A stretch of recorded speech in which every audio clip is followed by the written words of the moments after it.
Bueno, ahí mismo yo creo que también está el tema. El realismo socialista, a mi juicio, tiene una raigambre más ideológica que epistémica, ¿no?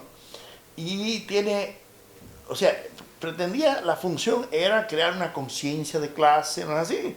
Una postura de crítica al capitalismo, de crítica al socialismo, pero hiperbolizando algunos elementos de la realidad que, lejos de producir un efecto tal vez favorable, producía el efecto contrario. Esa es una, ¿no? Yo creo que el realismo socialista en cierta medida es un heredero también de la visión positivista decimonónica del objetivismo, ¿no? De la posibilidad del objetivismo y de no comprender que en el ser humano, en la condición humana, como hemos insistido, más que en una esencia humana o una naturaleza humana, el ser humano no es solamente un ser racional, es un ser volitivo, afectivo, erótico, estético, ético, con una serie de dimensiones, ¿no?, de la espiritualidad. Igual que José Martí dijo allá que el positivismo daña el arte, bueno, yo diría que el realismo socialista también dañaba el arte por ese objetivismo, ¿no? Por no comprender otras dimensiones de la espiritualidad humana, ¿no es así? Y si Einstein decía que en la ciencia más importante que el conocimiento y la información es la imaginación, y que la imaginación se desarrolla más en el arte y en la literatura que las matemáticas. ¿Qué quiere decir eso? Que los factores estéticos y los factores axiológicos juegan un papel determinante también en determinados momentos, más o menos en la comprensión de la realidad, ¿no? Por lo tanto, creo que a veces el realismo socialista subestimaba esos factores de la espiritualidad volitiva, subjetiva, ¿no?, de los elementos no solamente racionales que hay, ¿no?, en el ser humano. Yo creo que el debate se desarrolló bastante aquí en las críticas al quinquenio gris y demás. En cierta medida, creo que también la manualística soviética de estética de Kagan, de otros autores, difundió un poco esas, ¿no?, esas concepciones.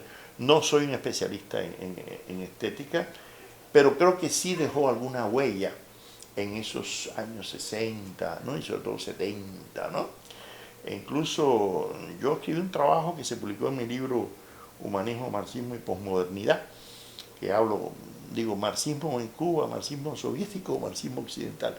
Yo creo que en ese trabajo intento explicar que hay una etapa en los 60 en que el marxismo occidental, que entre comillas no hay tal marxismo occidental, porque el marxismo no es ni oriental, ni del sur, ni del este, es igual que con Boaventura hablando de epistemología del sur, quiere decir que hay una del norte, del este, del oeste, no, pero bueno, lo cierto es que sí hay una influencia soviética del marxismo, bueno, ya lo dijo Marcuse en su libro Marxismo, o Merleau-Ponty cuando hablaba de marxismo occidental, y creo que en Cuba hay una etapa de mayor auge de ese marxismo, porque nosotros cuando estudiamos en esos años de 67, 68, los libros de cabecera nuestros eran por Marx, de Althusser, ¿no es así?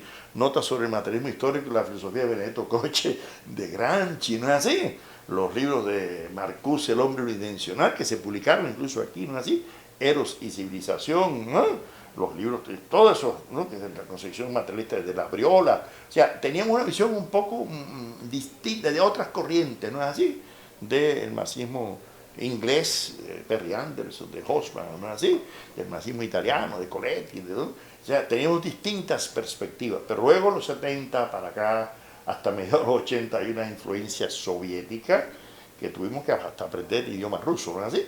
Porque recibíamos clases de filosofía por investigadores soviéticos, que quiero decirte una cosa, aprendimos muchísimo con ellos. No vamos a también ahora a echar por la borda todo lo que aprendimos con aquellos filósofos soviéticos. Yo mi segundo libro fue con un filósofo soviético entonces, ruso hoy, Nikolai Perelín, ¿no?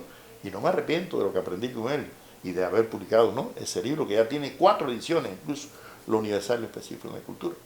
Pero sí creo que el realismo socialista en cierta medida, bueno, limitó un poco las posibilidades creativas para el arte y la literatura y frenó un poco también la producción teórico-filosófica relativa, ¿no?, al arte y a la literatura en particular.